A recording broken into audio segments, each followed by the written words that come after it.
क्या आप 10 मील मैराथन दौड़े बिना 100 मील मैराथन दौड़ने की सोच सकते हैं? क्या आपने अपनी जिंदगी में कभी कुछ नया, कुछ अलग करने की कोशिश की है? कुछ ऐसा जो आपने अपनी पूरी लाइफ में कभी ना किया हो? कुछ लोगों ने किया होगा, कुछ लोगों ने सोचा होगा लेकिन किया नहीं होगा क्योंकि उन्हें डर लगता है। उन्हें लगता है कि वो ये काम नहीं कर सकते क्योंकि उनके पास कोई एक्सपीरियंस नहीं है, उन्होंने कभी इस चीज की प्रैक्टिस नहीं की है और वो या तो शुरू नहीं करते या एक टाइम के बाद क्विट कर देते हैं और फिर कंप्लेन करते हैं कि same life, same routine, same repeat mode में सब कुछ वही चल रहा है, मेरी जिंदगी में कुछ नया नहीं हो रहा है। आपको अगर कुछ नया, कुछ अलग करना है तो आपको अपने कंफर्ट जोन से निकल के कुछ एक्स्ट्रा करना होगा, तभी तो एक्स्ट्रा ऑर्डिनरी रिजल्ट निकल के सामने आएगा। I am not saying to leave your comfort zone, I am saying to expand your comfort zone and go for extra mile to get extraordinary result. आज मैं आपको एक ऐसे इंसान की ट्रू स्टोरी के बारे में बताऊंगा जिन्होंने न केवल सोचा बल्कि उसे करके भी दिखाया। डेविड गॉगिंस, जिन्होंने 100 मील मैराथन दौड़ने का निर्णय लिया, जो कि उन्होंने अपनी पूरी जिंदगी में कभी नहीं किया था। अपने पिछले 6 महीनों में उन्होंने 100 क्या 1 मील भी नहीं दौड़े थे। David Goggins, he was a part of US Navy SEAL. Sure, he was fit, but not for 100-mile marathon. 2005 Afghanistan में ऑपरेशन रेड विंग्स के दौरान हेलीकॉप्टर क्रैश में उनके कई साथी शहीद हो गए थे। इस इंसिडेंट के बाद गॉगिंस का दिल दहल गया था। After that, he wanted to raise money for a special Operation Warrior Foundation, ताकि मिलिट्री पर्सनल जो लाइन ऑफ ड्यूटी में शहीद हुए थे उनके फैमिलीज और उनके बच्चों को फाइनेंशियली सपोर्ट कर सके। इसलिए Goggins black water 135 ultra marathon में पार्टिसिपेट करना चाहते थे and he did participate. On the day of the race, Goggins geared up with tons of energy and lots of hope.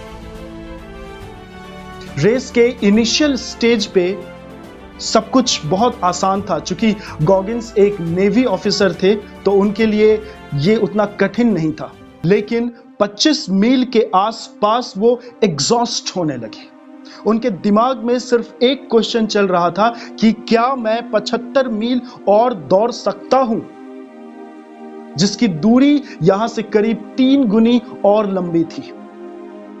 लेकिन अपने दोस्त के बच्चों की मदद करने की उम्मीद ने उन्हें बांधे रखा और इस होप की वजह से वो 50 मील के निशान तक पहुंच गए and he had completed half the race but not the race, क्योंकि रेस अभी कंप्लीट नहीं हुआ था। इस पॉइंट पे उनके थाइज, नीज, एंकल्स सब जवाब दे चुके थे, उनका शरीर जवाब दे चुका था and thought of running another 50 mile looked impossible. लेकिन उनके पास और कोई ऑप्शन नहीं था, तो वो धीरे धीरे करते करते आगे बढ़ते रहे। After another 20 mile, his energy had completely broken down. With no other choice, Goggins sat down and he noticed that urine mixed with blood dripping from his leg. इस पॉइंट पे उनका दिमाग और शरीर गिव अप कर चुका था। Suddenly, he remembered that this wasn't the first time he had attempted an impossible task. इससे पहले भी कई डिफिकल्टीज और कठिनाइयों का सामना कर चुके थे गॉगिंस। उन पुराने थॉट्स, अचीवमेंट्स, विक्ट्रीज के थॉट्स ने उन्हें मोटिवेट किया। इस थॉट की वजह से उन्हें थोड़ी एनर्जी मिली और वो दोबारा खड़े हुए। एक अजीब सी मोटिवेशन मिली उन्हें अपनी जिंदगी के पास्ट विक्ट्रीज, पास्ट अचीवमेंट्स की थॉट ने उन्हें इतना मोटिवेट किया, उन्हें इतना इंस्पायर किया that he had completed the race in 19 hours and 6 minutes. Goggins इसके बाद भी कई रेसेस में पार्टिसिपेट किए और जीते भी थे, based on what he calls cookie jar concept for motivation. The cookie jar method is a technique of using your past to motivate yourself when you are struggling.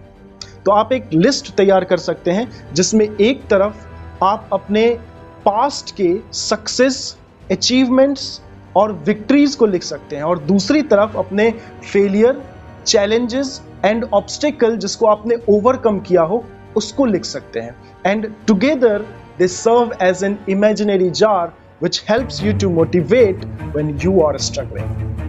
Whenever you are tired, whenever you face any difficulties, any hardship or struggle, whenever you feel like giving up, think about the effort you put in to overcome a past challenge.